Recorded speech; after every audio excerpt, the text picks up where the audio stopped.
baik, selamat pagi semuanya. Sebelumnya perkenalkan, saya Kusmiati Yulia Rahmatika sebagai mahasiswa Universitas Muhammadiyah Semarang dengan NIM G2A 023302. Nah, pada kesempatan kali ini saya akan melakukan penelitian mengenai instrumen saya, yaitu judulnya hubungan antara tingkat pengetahuan dan tingkat penanganan jus minor. Kemudian pada instrumen kali ini saya akan membagi menjadi dua tingkatan, yaitu mengenai tingkat pengetahuan dan juga tingkat penanganan. Oke, pada kesempatan kali ini juga sudah ada narasumber saya sendiri di sebelah saya. Ini merupakan salah satu remaja yang memiliki masalah mengenai jus minornya. Bisa disebutkan namanya terlebih dahulu? Oke, baik. Terima kasih Mbak. Sebelumnya perkenalkan, saya Erli. Oke, Mbak Erli, apakah bersedia saya tanya-tanyakan untuk beberapa menit ke depan gitu? Tentu saja. Oke, baik. Kita mulai ya, Mbak? Iya. Oke, baik. Kita akan mulai pertama mengenai tingkat pengetahuan. Oke. Nanti bisa dijawab ya atau tidak ya, Mbak. Terus kemudian nanti bisa memberikan pendapatnya apakah setuju atau tidak. Oke, pertanyaan pertama, sebelumnya Mbak ini sudah tahu belum sih apa itu jus minor? Oke, baik Mbak. Ya, saya mengetahui apa itu jus minor. Jus minor itu adalah di mana kita merasakan nyeri di saat kita mengalami siklus menstruasi atau biasa yang kita kenal dengan haid. Oke, baik. Terus kemudian pernah nggak sih Mbak membaca mengenai jus minor atau mungkin dari internet atau mungkin buku gitu? Jujur tidak pernah ya Mbak. Oke, berarti belum pernah ya Mbak? Ya. Terus kemudian menurut pendapat Mbak nih, gimana sih? Apakah penyakit atau bukan penyakit ya, lebih tepatnya seperti keluhan jus minor itu merupakan kondisi medis yang serius? Oke, jujur saya jawab kurang tahu ya Mbak. Tapi saya belum begitu mengetahui bahwa ini adalah gejala medis yang sangat serius. Karena kan yang saya ketahui nyeri haid ini memang dialami tidak setiap bulannya, biasanya itu berkala. Jadi misalnya haid bulan pertama itu tidak nyeri, otomatis biasanya pada bulan kedua itu mengalami haid seperti itu. Jadi saya bisa dibilang tadi setuju atau tidak setuju gitu ya? Kurang setuju karena saya belum mengetahui hal tersebut seperti itu. Jadi kurang mengetahui ya Mbak bagaimana apa itu jus minor. Iya. Terus dari hal tersebut nih jus minor tadi udah dijelasan ya Mbak. Mbak tuh paham nggak sih mengenai penyebab umum apa itu jus minor? Dari apa sih itu jus minor, penyebabnya itu apa gitu Mbak? Oke, baik.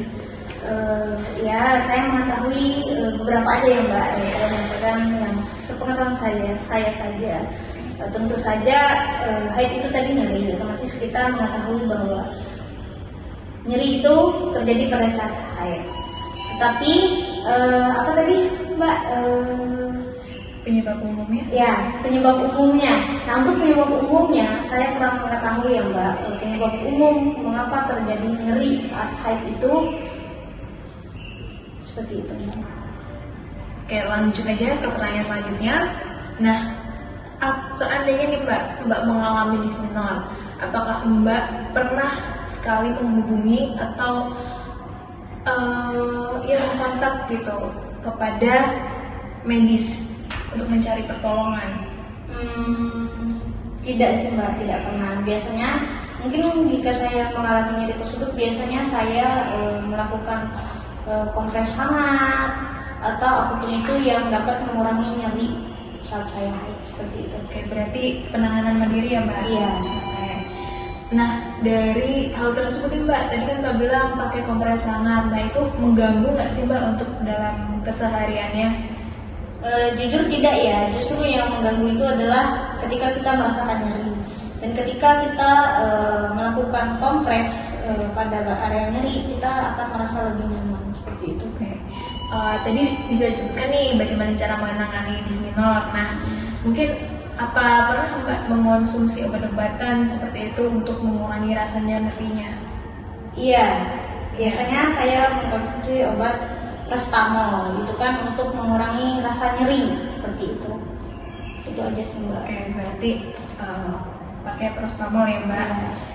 Terus tadi juga udah disebutin bahwa Mbak juga pakai cara non medis yaitu dengan mengompres ya Mbak. Ya. Terus Mbak tahu nggak sih seperti apa gitu efek samping penggunaan obat pereda nyeri saat menstruasi? Jujur saya tidak begitu mengetahui ya Mbak, tetapi saat saya mengkonsumsi obat itu saya merasa nyerinya lebih berkurang seperti itu. Baik, untuk pertanyaan selanjutnya tadi kan sudah saya tanyakan mengenai pertanyaan tingkat pengetahuan. Kemudian selanjutnya saya akan menanyakan mengenai tingkat penanganan disminor. Oke Mbak, saya lanjut kembali ya Mbak pertanyaannya. Iya Mbak. Oke, apakah Mbak Erli ini setuju ketika mengalami nyeri haid itu langsung melakukan penanganan? Ya, setuju. Setuju. Iya. Oke. Apakah Mbak Erli ini juga sering nih menggunakan obat pereda nyeri saat disminor? Kalau ditanya sering enggak ya Mbak, saya menggunakan obat terutama tadi seperti yang saya katakan Prostamol itu untuk mengurangi nyeri. Itu hanya saya konsumsi mungkin sekali saja saat nyerinya emang benar-benar tidak terkendalikan lagi, tidak terkendalikan dalam artian di saat saya melakukan kompres hangat ataupun kompres dingin itu tidak mempan seperti itu. Oke, berarti kadang-kadang ya Mbak. Iya. Nah, tadi kan juga Mbak Erli sudah mengetahui nih bagaimana pengetahuan mengenai disminor ya Mbak. Nah, Mbak Erli ini pernah nggak sih kayak konsultasi ke tenaga medis terkait nyeri ini? Nggak pernah sih Mbak. Tidak pernah ya Mbak. Iya. Terus kemudian, apakah Mbak Erli ini cukup tidur saat mengalami disminor? Atau mungkin ada gangguan tidur seperti itu? Iya sih Mbak, tapi kadang nyeri itu terjadi hanya pada siang hari, pada malam itu agak mereda. Jadi kalau ditanya tidurnya terganggu atau tidak, saya rasa tidak. Gitu ya, berarti tidak pernah ya Mbak. Iya. Kemudian apakah Mbak Erli ini juga tipe yang menghindari aktivitas berat gitu ketika nyeri haid? Itu tentu saja pasti. Iya ya Mbak. Iya. Nah, apakah Mbak Erli ini pernah melakukan tindakan mandiri selain itu tadi kompres hangat? Seperti misalnya nih, seperti penapas dalam gitu. Jadi kayak ambil napas gitu, terus seperti itu Mbak, pernah nggak? Jujur untuk mengambil napas dalam ataupun apa itu selain dua hal tadi tidak pernah sih Mbak. Tidak pernah ya Mbak. Terus tadi kan juga sudah dijelaskan bagaimana siklus menstruasinya dari hari 1, 2, 3 dan seterusnya. Nah, apakah Mbak Erli ini juga mencatat gitu seperti siklus menstruasinya itu seberapa lama gitu? Apakah pernah mencatat biar untuk seperti mengantisipasi gitu nyeri haidnya tuh mungkin minggu depan nih saya bakal haid, berarti sebelumnya saya bakal nyeri gitu. Mengantisipasi? Iya. Mengantisipasi sebelum nyeri? Iya. Sebelum nyeri itu terjadi? Iya, dengan mencatat gitu Mbak. Mencatat? Enggak sih Mbak. Nggak pernah ya Mbak. Oke, pertanyaan selanjutnya mungkin nih Mbak, apakah dari nyeri haid tersebut, nyeri disminor tersebut, apakah Mbak itu pernah melewatkan sekolah atau mungkin kuliah gitu? Oke. Enggak sih Mbak, biasanya saya tetap untuk sekolah meskipun nyeri seperti itu. Karena biasanya saya kalau ke sekolah, kalau masih nyeri saya mengkonsumsi obat seperti itu. Oke. Terus kemudian pertanyaan selanjutnya nih Mbak bisa jawab sangat setuju atau tidak setuju. Nah, apakah Mbak itu perlu belajar lebih lanjut nih bagaimana cara menangani disminor? Ya, saya setuju. Oke, berarti setuju ya Mbak. Kemudian pertanyaan selanjutnya, apakah masih sama, setuju atau tidak? Apakah Mbak terbuka untuk mencoba penanganan baru jika terbukti efektif? Tentu saja saya setuju. Kemudian untuk pertanyaan selanjutnya, apakah Mbak ini mendapatkan dukungan yang baik gitu bersama keluarga jika Mbak itu mengeluh sakit nyeri gitu? Oke, kebetulan saya adalah remaja yang jauh dari orang tua ya Mbak, jadi tidak ada dukungan satupun.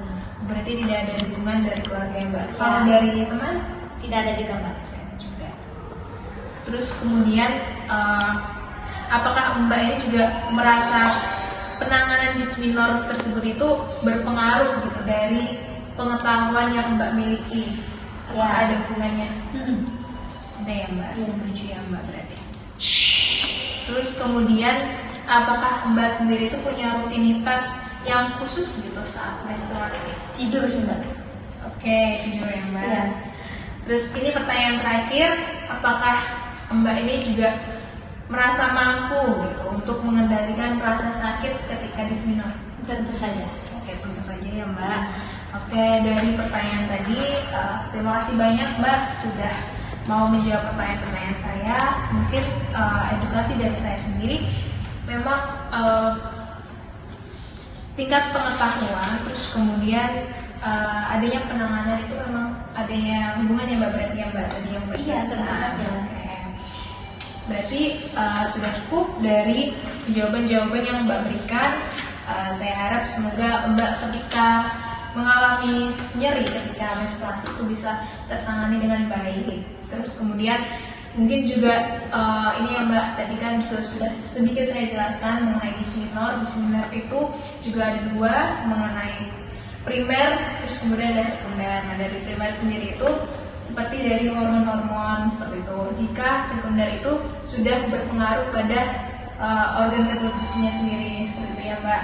Terus memang dari penanganannya itu dari setiap individu memang berbeda. Jika Mbak sendiri itu mungkin dengan tadi yang Mbak jelaskan itu dari kompres hangat, terus kemudian sama minum obat ya Mbak. Oke.